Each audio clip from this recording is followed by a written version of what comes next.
good, qualified, wonderful Island Walk residents to run for the board. Since you just sat through a really exciting meeting, I heard, we're going to start off this little session very informal and have a little trivia test. Okay. First person that raises their hand, we have some wonderful prizes. All right. Kathy, could you tell what the first prize is? Absolutely. I want to tell you, I brought my magnifying glass because I want you not to miss a single detail. This is Seminole Swamp Seasoning. It's a seasoning for anything that flies, walks, crawls, swims, or grows in the ground. All right, So this is really something to behold. this is the first question for trivia. How many bridges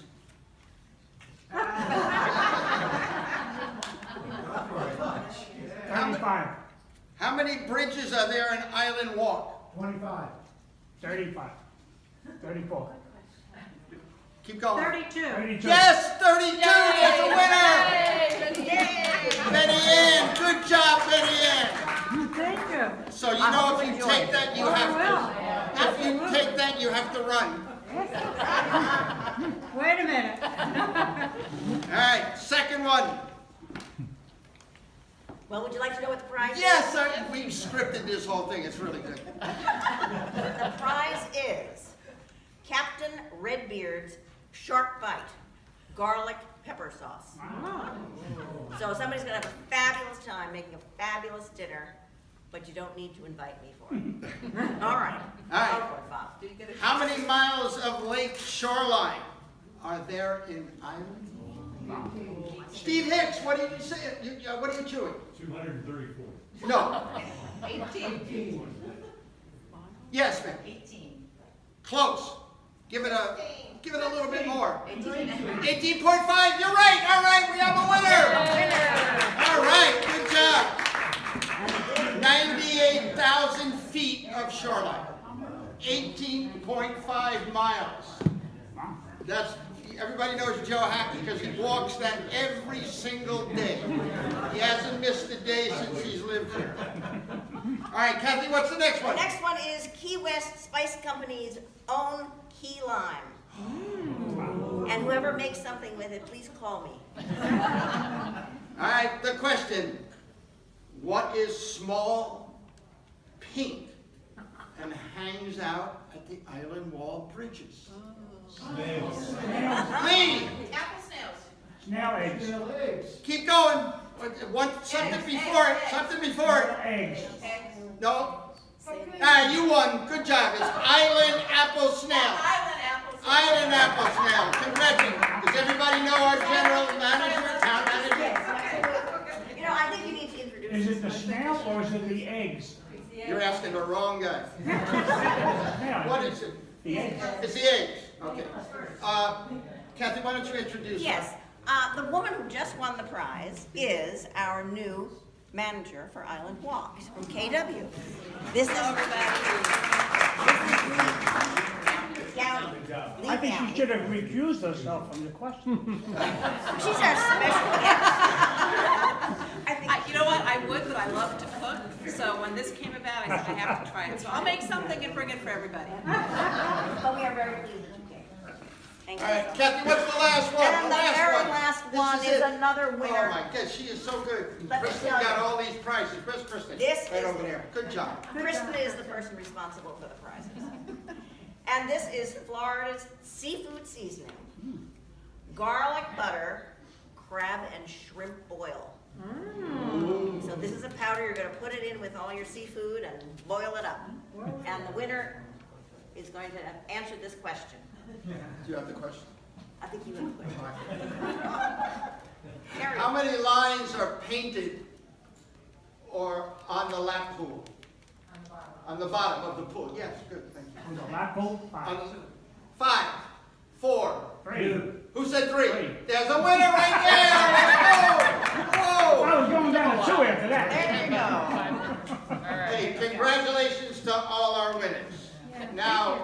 now we're gonna get to the serious part. And that's really trying to get you informed of the board, what it would take, and everything of that nature, and to also answer any concerns or questions that you might have. Our two former board members who are here. First one dressed in black like Gary Player is Mike Orlich. Mike was a former board member. He's a retired CEO of an engineering and manufacturing company. And Mike has always used his diverse background to provide for success in whatever he does. His attention to detail, except on the golf course, is usually very good. And his listening skills are excellent. So he was a great addition to the board. You want to stand up? Oh, you are. Do you want me to stand up? No. Give Mr. Calling, Bob. Give Mr. Calling. And Jeannie Bicanich. Jeannie was a 5-year president of the IslandWalk Board of Directors. Her background is in academic healthcare, information and management and technology. Her goals, which have always been outstanding, is to make every effort to maintain and improve the fiscal stability of IslandWalk, the lifestyle of IslandWalk, and the beauty of IslandWalk. It's my pleasure to introduce you. At this point, I am getting out of my hat and turning it over to our taskmasters, Kristen and Mike. Thank you, Bob. Can everybody hear me, or do we need to use the mics? If we need to use the mics, just let us know. I'm going to start off asking Jeannie a question, and Mike will chime in, and then Mike will ask a question, and then we'll kind of go back and forth. This is intended to be questions that will help tease out the important information about what it takes to be a board member, and we hope that you may have what it takes, and that this session will help you see that. So let me start out. Jeannie, in your estimation, what does it take to be a creative, successful board member? Well, the first thing is to have patience. And probably a little bit of a thick skin. And then once we get past the soft stuff like that, you have to understand what you can and cannot do. And what I mean by that is, managing an association is really law-driven, and there are lots of rules and laws that say you can do things and that says you can't do things. So to understand the scope of what you can and can't do really helps you. And you're wondering, well, how does that help my creativity? Well, you know, sometimes you want to get creative to not work around, but to apply the rules in a particular situation. Because you may have a rule that says whatever it says, but it may just, the interpretation could be slightly different. So that's where the creativity comes in. And also the creativity in just talking to people who have been around the community for a long time, who not necessarily have been on the board, but lots of committee members know lots of things. So to get out and talk to those people helps with, you know, your creativity. And another positive thing is to try to become the voice of reason. Do things that are reasonable. You know, I always tried not to let emotion, whether it be joy or anger or whatever, come into the decision making. So, you know, those are my initial thoughts on how to be positive and creative as a board member. Mike, do you want to add to that? Well, you know, she hit on all my points, obviously, I looked at my notes. But I think one of the key things is being a good listener and getting out and talking to people within the community. The more information you can gather, it helps you make informed decisions, and that's probably one of the biggest things you can do as a board member is listen, bring that to the board meetings, and use a voice of reason to argue against or for topics that come up. So Mike, what'd you like best about being a board member? Well, it was the high pay. I think what I liked best about being a board member is I felt like I was giving back to the community. That it was important for me to do something, contribute back to the community, get involved, and it was fun. I enjoyed that aspect of it. Getting to know the inner workings of the community. You know, there's a lot that goes on behind the scenes that people aren't aware of. So just that education alone, because I like to learn, I enjoyed that aspect of being on the board. Yeah, I found that I learned so much. It was fun being on the board most of the time because there was always so much to learn, so much to do, and so much to accomplish. And as president for so many years, I have to admit I enjoyed orchestrating things and groups and people and things like that. So I would say those are the two main things. I like the accomplishments. I have to say, I did like the accomplishments. Whether they were small or large, it was rewarding for both me personally and for the community, I think, to have these accomplishments for the benefit of, IslandWalk and the people who live here. Well, I think anybody running for the board is thinking, I wonder how much time something like this is going to consume. Is this going to take over my life? And can you give us a kind of a sense of, how much time it does take to do this job?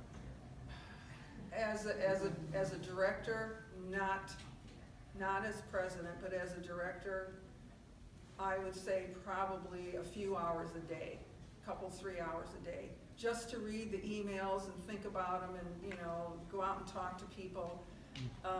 As president, it was like 30 hours a week plus, depending on what was going on. So, that's a considerable amount of time. And in fact, if those who are thinking about running for the board, your clock really starts ticking now. Because between now and March, you've got to think about, you've got things to do, you've got, forms to turn in and whatever else there is, to do. I'm not quite sure what this committee's going to be doing. But you've got to think about that. And then, of course, once you're on the board, it's 2 years. You have to sometimes prioritize things in your life in order to make that happen. If I could ask a follow-up question, maybe Mike wants to chime in here. Do you think it would be particularly challenging for somebody who didn't live here full-time or somebody who actually works full-time? Would that make it pretty hard to do it? Yeah, I think that not living here full-time would impact that because you're not involved in the day-to-day activities that are going on in the community, and it's hard to stay informed as to what's happening. So being a full-time resident and being here is important. And Is it mandatory? No. it's not mandatory. It's very helpful though because No, I realize that, but it's not mandatory. it's not mandatory, because I think that you can only miss 3 board meetings, and then you have you can phone in to be part of the meeting. We had a board member do that, Ray Strayer, when he left for a few months for the summer. He would call in and voice his thing. So, but working full time, it depends on the position you get on the board. But full time work, because most of the board meetings are always in the evenings. No, I guess they're in the afternoon. No, they're during the day. Yeah, that might be a conflict if you couldn't get a couple hours off on board meetings, because they usually take a couple hours on the afternoon or morning, so.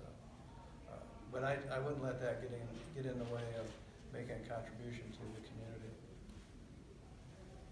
Mike, so what else what advice would you give to somebody considering running for the board? Well, I think you need to understand, of course, if you purchase in here, you need to know your rules and regs, your documents. That's not to say that, you know, you should go home and start reading everything in detail again to stay informed, because as things come up on the board that require certain sections or apply to certain sections in the documents, you'll go back and refresh your memory of it, read it, and then make your evaluations. I think learning more about what the board is and what HOAs are, I brought this along, this was very valuable for me. I think one of the things that helped a lot, I got involved in some of the committees, and in the committees, I was learning, you know, certain aspects. I was on the finance committee, I was on the facilities committee, I was on a task force for the cable decision. So that, you know, certainly helps build a background. But this book was really instrumental in giving you a very good overview of what the board positions were, the responsibilities of the board, and it's not a very expensive book, and it's updated every year, every 2 years. So there's a current one out right now that's 2017 and 18. If you're really serious, go online. What is called Florida Homeowners Association? the law of the Florida Homeowners Association. I'll leave this here, so if anybody wants to look at it, and there's a sheet, you can take a look at it. But, you know, getting educated and understanding is probably your first step. The election committee has been blessed to have Lee put us on the website. And we're on the website in a couple of places, and it's right here. When you go to the website and look under committees, you'll see election committees. When you touch that, this will light up. And also under IslandWalk, you'll see IslandWalk News. And we will put the name of that book on the website. Jeannie, you have some good thoughts about what somebody should do? Yeah, I have a couple of things. One is, remember that you would be managing almost $8 million of somebody else's money. And the other thing is that if don't come in with an agenda. I mean, like a personal agenda or a vendetta or something like that. Because if you do, you'll become extremely frustrated. That would be the biggest thing about coming in with an agenda is you know, your own personal frustration because you can't accomplish what maybe you can't accomplish what you want. Because remember, you will be one of 9 board members. And all 9 board members do the work and do the voting to come to a decision. So, and it may not be consistent with your agenda. The other thing is to do your homework. You know, there's been discussion about, you know, can you do this if you're working full-time or not living here full-time? Well, the question really is, can you do your homework that needs to be done in addition to, you know, the life that you're living? And it's important. You can't just show up at a board meeting with a blank piece of paper and think that you're going to be productive, because it would be extremely difficult. So you have to have the time and the desire to do the homework. But in becoming a board member, or Sorry, wanting to sorry. be a board member. We're gonna have questions later. I'm sorry, okay. So you both mentioned the documents and the regulations that are so important. How did you sort of familiarize yourself with those? Did you attend a course? Did you do anything that you would recommend to somebody who's interested? Well, you know, the documents don't read like a book. You know, you don't sit down and say, oh gee, I think I'll read the documents tonight. I did attend courses. There are courses available out there. I'm sure a lot of board members have.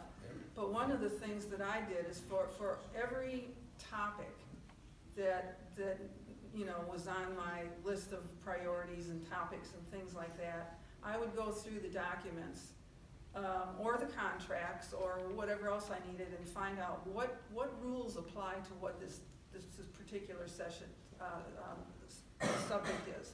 And I would literally write down the number, the rule number. They're all Florida statute, most of them are 720, because that's the HOA numbering system.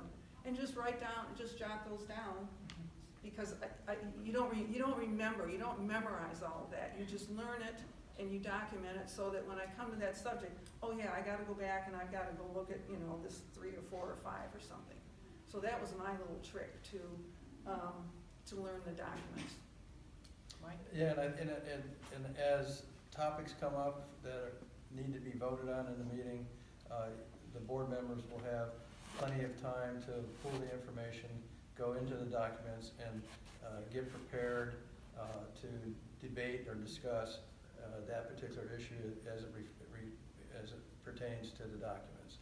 And documents become, kind of the rule of the law, because that's what you're following, and you're trying to do the best, trying to make the best decision that is good for the community. It's my understanding that you do have to certify as a board member that you have either taken a certification course, it's a one-day course, or that you have studied the documents. So we have some information for you as you go out tonight that will tell you what courses are available. They're free, and they're given by the law firm that advises IslandWalk is one place where they give them. And so if you're interested, it's something to consider. And I think some of the courses are coming up pretty soon. And what's nice about going to those sessions is that you get to talk to people that are in the same boat as you are, becoming new board members, and you can discuss with them why they're making the decision to do that, and get some other additional insight about other communities and how their boards operate. So Mike, I want to ask you another question. This is not only being a board member, but also being involved like in a task force or a committee. What would you say are some of the most successful things, or point out one successful thing that you felt that you resolved, or worked with resolved? I think one of the most rewarding things I got involved with the community here was the task force for the cable committee. And on that task force, we had 7 individuals that had diverse backgrounds in certain aspects of what the cable decision would entail. My background has been computers and technology, and one guy had a background in building facilities. I installed control systems for these cable operators. So the combined knowledge in that group had a lot of insight as to what it would mean for a community to take on a cable company. We had the opportunity to vet out all the cable providers here in town, visit their facilities, got to know their products. We had presentations here in the community. And bottom line is, when we negotiated our contract with, which turned out to be Comcast, we saved the community a ton of money, got free hardware included in the package, and actually got a very, very good solution as a cable provider and internet. The cost, I look back, because I moved to Greyhawk, and we didn't have the opportunity to negotiate a contract with anybody because it's still in development, and so we've got stuck with CenturyLink, and I look at the cost of CenturyLink versus what we had here and the capability. I'm paying probably 4 times more than what you are right now for the same service. Yeah, that's interesting, because the money, the cost to the community was one of the big factors in making the decision that the committee made. I was on the committee. I wasn't on the committee. I was the president at the time, so, but I was heavily involved. And the 4 factors really that the group talked about is, as Mike said, money, the fact that TV and internet, that sounds like, TV and internet, that's no big deal, but it is, because it touches our lives every single day. So that's why we felt that it was important. And then the quality of the service and the technology that these different providers were willing to offer. And it kind of took, to some extent, IslandWalk into the future of cable. Now that future keeps changing faster than we can all blink, but the point of it is that, those were the driving factors behind the cable task force. So that was a really successful endeavor that the board and the committee and everybody who participated accomplished. That was a big one. Now I want to ask you a different kind of a question. If somebody were to be elected to the board and they're brand new to the board, what kind of challenges does somebody have as a brand new board member that you could kind of give them an idea of what to expect? Well, Or what not to expect? I can tell you that the learning curve can be high. If you've lived in the community for a while, you sort of know what's going on with the budget and things like that, or if you have watched the board meetings, if you've been active on committees, you certainly know what's going on. But the challenge would be the learning curve. The other is not so much a challenge, but you start thinking differently. You think about, okay, what rule applies to this, or what situation applies to whatever. So you just start thinking differently. You don't intend to, but that based on my experience, that's what I learned, is I started thinking differently. And you're thinking of the community as a whole, but you're also thinking of a person. So, depending on the situation, what might be good for one person may not be good for a larger group or the community as a whole, or vice versa. So those are really the challenges. Learning the rules and stuff like that's easy. But how do you apply those on all these different decisions that you have to make and get the information? And it can be time consuming. It's doable. I mean, people do it all the time. But to me, that's the big challenge. Mike, what did you think was challenging as a new board member? Well, I think one of the biggest challenges was the understanding, some of the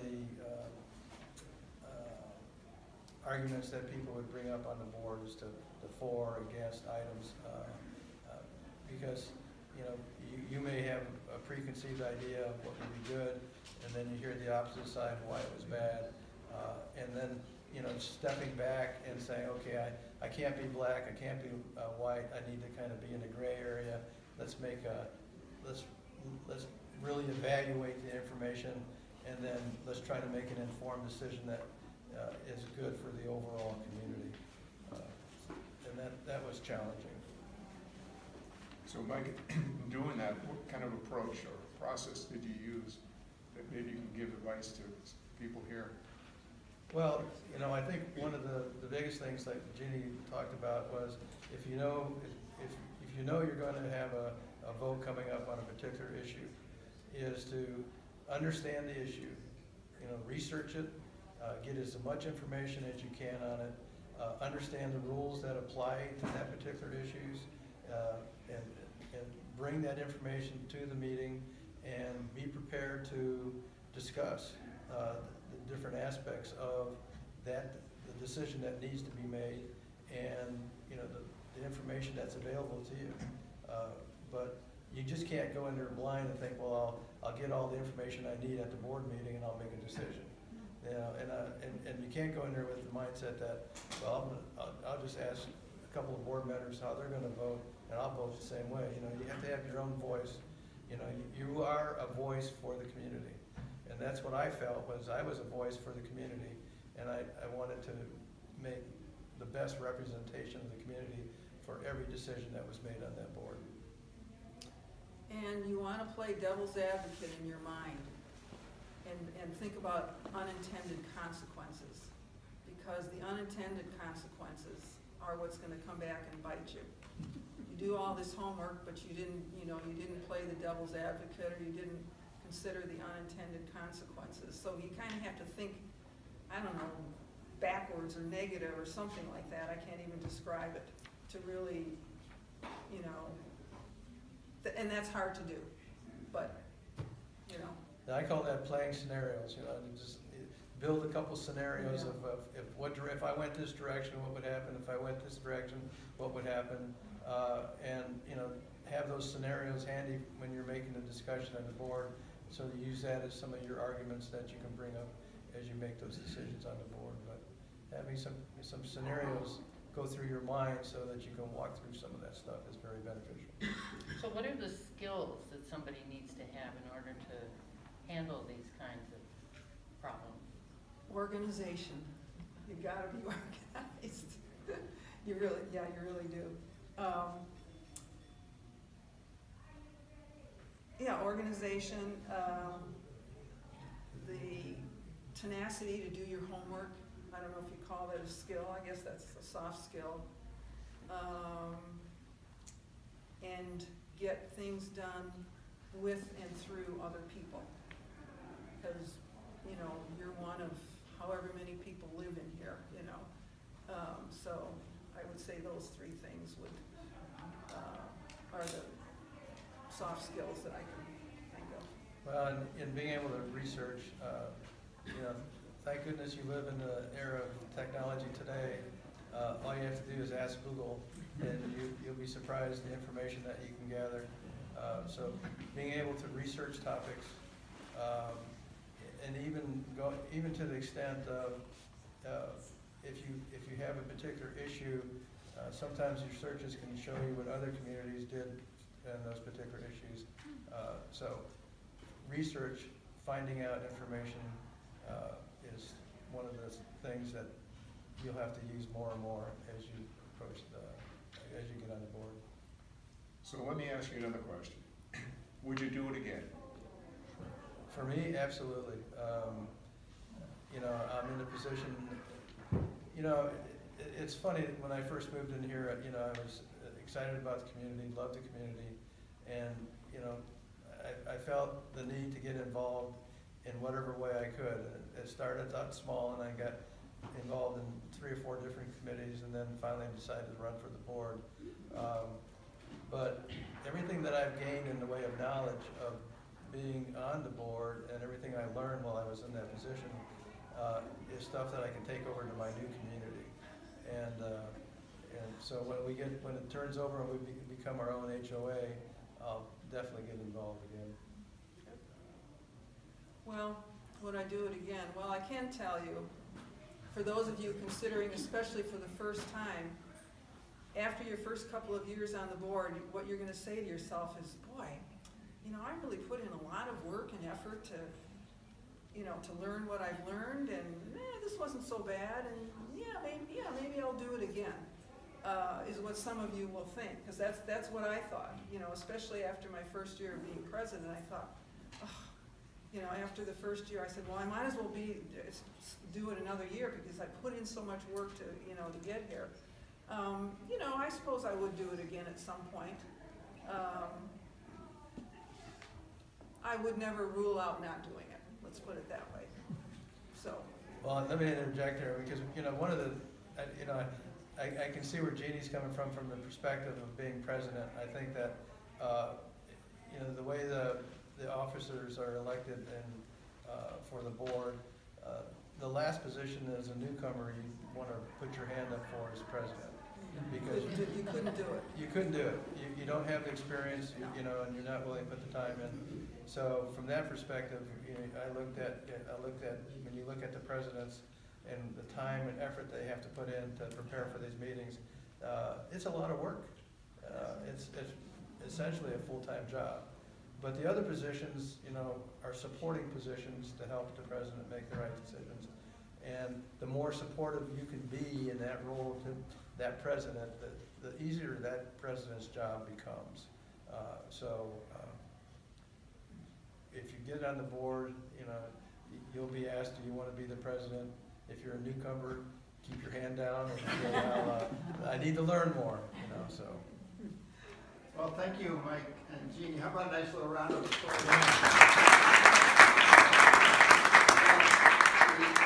We got a couple of housekeeping things before we open it up for questions from the audience. Is Miss Housekeeper, what are we doing? Oh, Ms. Housekeeper has some papers for you, and the other thing that we want to do is ask you if you just sign the paper over there, where Vicki is. She has a little clipboard. Just sign your name, or if you want, you can pass it around. Is that easier? I got it around. I'll pass it around. And maybe that'll be easier and quicker. And I'll put the papers over there. One of them is things to know, characteristics of good board members, legal requirements, some milestones, and then about training, which is given by our attorney's firm. And those sessions, information about that is there. And this is a schedule of all the election events and when the dates are. So when the intent to run forms will be coming out in January, and when they have to be returned, and we're gonna have a picnic and all kinds of things. So I'm gonna put them over there and you help yourself. We're excited about doing different things, like this was an evening where you could actually, see two former board members and realize that they are still alive and well, and I think that's important. And we're gonna have on January 20th a little barbecue picnic, so you get to meet the candidates and just try to make it more friendly and more open and more community. But, and we have a great committee. Kristen scripted this whole thing. She did a great job. And Mike is always there, and it's really exciting to be part of this. So, questions? I have a question about the laws and rules. Yeah, wait a minute, you can't answer, that young lady had her hand up first, Okay. that's it. Okay. You gotta start. He wants to win the prize. It's tough. There's a good candidate. So, I have a quick question, don't worry about it, it'll be started. How many, board members, or how many openings for this next election are you How many do you expecting? want? How many openings, how many? 4. You have to Four fill in 4 new people. Well, there's four positions that are coming up for Right. election. One is the board president, not that you have to run for the board president, Billie Jean Zipman, Gay Silberg, Barbara Maltz, and Tony Campanile. Tony Campanile. So there are 4 openings, and every year, like last year, there were 5 openings, so they switch around every year. So they're openings, and that means they can rerun. That's Or correct. they can bow out. That's correct. I get it. Right, but they have to give a certain amount of blood to rerun, because that's important. Well, I think too, as far as running, I think for a community this size, it would be nice to have new people come up and get involved in the board. Bring new ideas, bring new voices, fresh voices. I think there needs to be a turnover. You shouldn't. Personally, I don't think a board should, be in term for more than 4 years. It would be nice to see complete turnovers every 4 years in the board. But that's my personal opinion. Term limits, Pardon? term limits? Term limits, yep. Gentleman had a question. Well, I had a question before about the laws and the rules. All Florida associations follow the same exact rule? Well, yes and no. What was it? One of the things I found out was that there's 2 associations. There's the condo association, and you have the HOA. The way the attorneys reference the condo associations are strictly governed by Florida.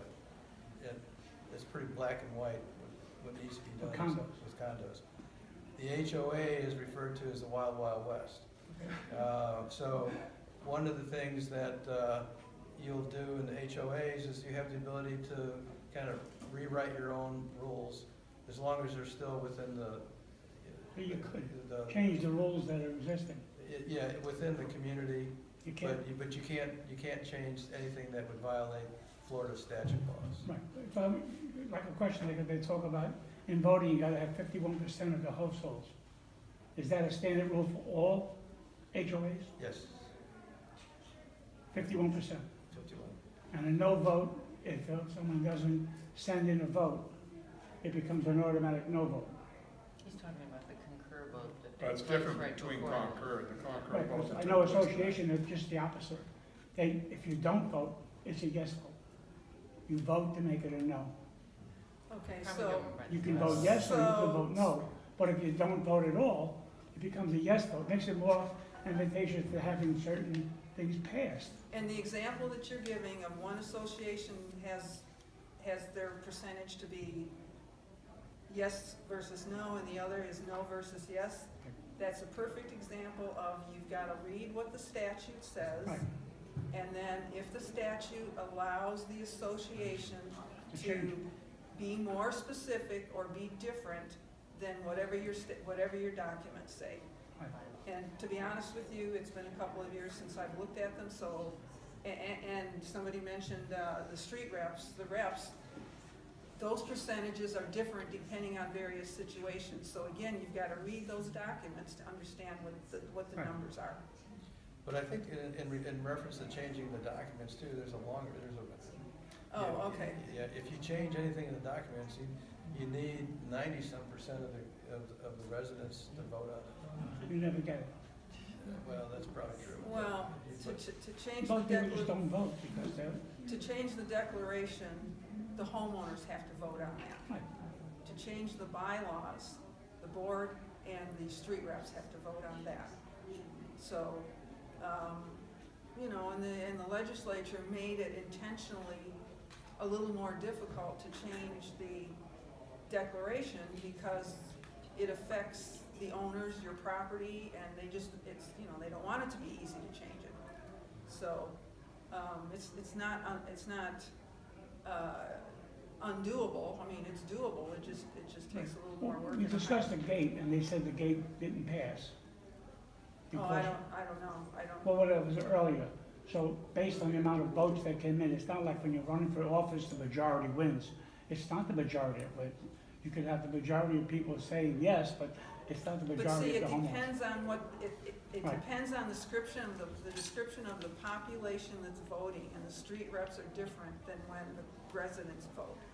So again, that's a perfect example of you really have to understand what the documents are Yeah. saying in order Where do to. you find it? Is it part of the bylaws we have? Yeah, Yeah, what happens with the street rep, the street rep can vote for the whole street.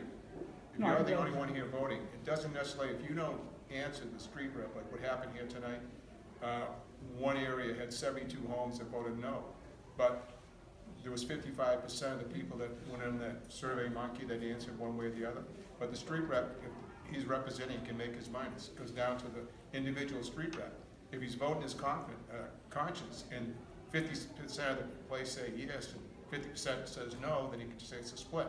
But if he had 55% saying yes and the difference saying 45% saying no, then he should have voted yes with that 55%. Using I'm a street rep, I vote the street, but I check, we find out from the people in the street how they want to vote.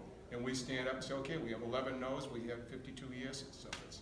Well, if you have people that don't answer. But if we don't have people that don't answer, we'll consider it a yes vote. If they didn't bother, if the majority of people that we have voted yes, we're not gonna change that vote to a no because they didn't vote. We're just gonna assume it's a yes vote, and that's the way we handle it on our street. Are there any other questions from the audience? This is a great yes. One more question. During the time that you guys were on the board, did they ever change the bylaws, or have the bylaws Oh, still yes. been untouched all these years? No, in 2011, 2012, a major rewrite of the declaration, the bylaws was completed. And when I say a major, they were completely overhauled. And that was by a committee that was led by a former attorney, wasn't a practicing law attorney in Florida, but and a couple of other actually attorneys were on the committee. So they were rewritten 6 years ago. Any particular reason why they had to be written? Yeah, because the original documents had probably been passed down at turnover from the builder. Ah, okay. So that was the main reason. Any other questions? Yes. Could you speak a little bit about committees, how many committees are there on the board, and what's the process for populating each of the committees? Okay, today there are probably, what, 13 or 14 committees, I'm not sure exactly. Some of the committees are appointed by the president. 1 or 2 are appointed by the board. And 1 is required by the Florida statute. But I don't remember which is which. So but the point is, it depends on the committee. The committees all have mission statements, and the board approves the mission statement. So you as a board member, keep in mind that you're functioning as, in some respects, you're functioning as a whole, as 9 people. One person doesn't decide that we're going to make a change to the documents or something. All 9 people, all 9 members of the board vote on all of these things. You know, if the vote goes your way, fine. If it doesn't, well, you know, okay, better luck next time. So the committee and the president then appoint the members of the committees, of the various committees. So the board votes on the Mission decisions statement. that the committees make, They vote on the mission of the committees. on the members? Okay. The mission. The mission. Missions. The reason, the mission. Okay, yeah, but on the individual things that they evaluate and decide on, do the The committees? committees make recommendations Ah, to the board. okay. They vote within themselves to recommend something or don't recommend something, but they make recommendations. Their role is to make They're not recommendations. independent. No. And each committee has a board liaison who is basically the individual that would, you know, listen to all the things that occurred during the committee involvement and then report back to the board and have that kind of insight to educate. So the committees have non-board members? Correct. Yes, Okay. great question. Any other questions? I'm just going to make one statement and then a question.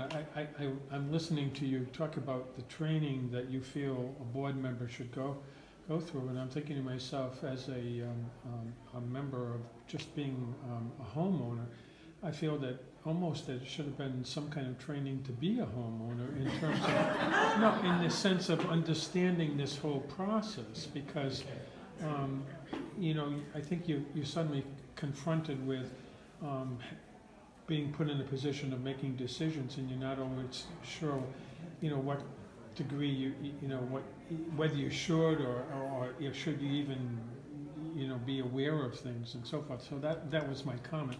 But I guess I'm curious about the relationship and how strong the relationship is between the board and the street reps, because it seems to me that that's where I detect some weakness, but maybe that's just my observation. Okay. Let me comment about your first comment. You as a homeowner, those documents tell you what you can and can't do. So just to elevate it up a level to become a board member, it's the same concept. It's just that as a board member, you have to know more of the rules or in the statute. So you're already in the position and the mindset of, oh, I know I can do this to my home or that, but I know I can't do this other thing. So you're already in that mindset.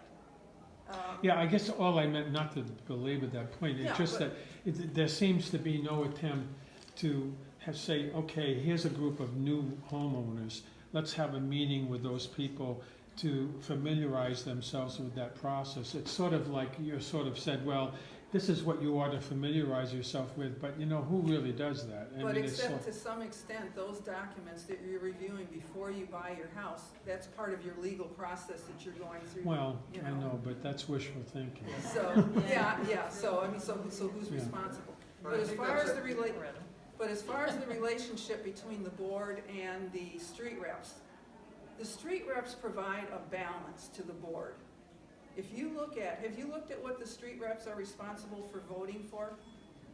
No, that's, Okay. I'm being honest, I don't. Okay, No, I so don't. you should go to your bylaws and look at, there's a section, I don't remember the 5.4 or something, that lists, oh, I don't know, 8 maybe things that the street reps are responsible for voting for.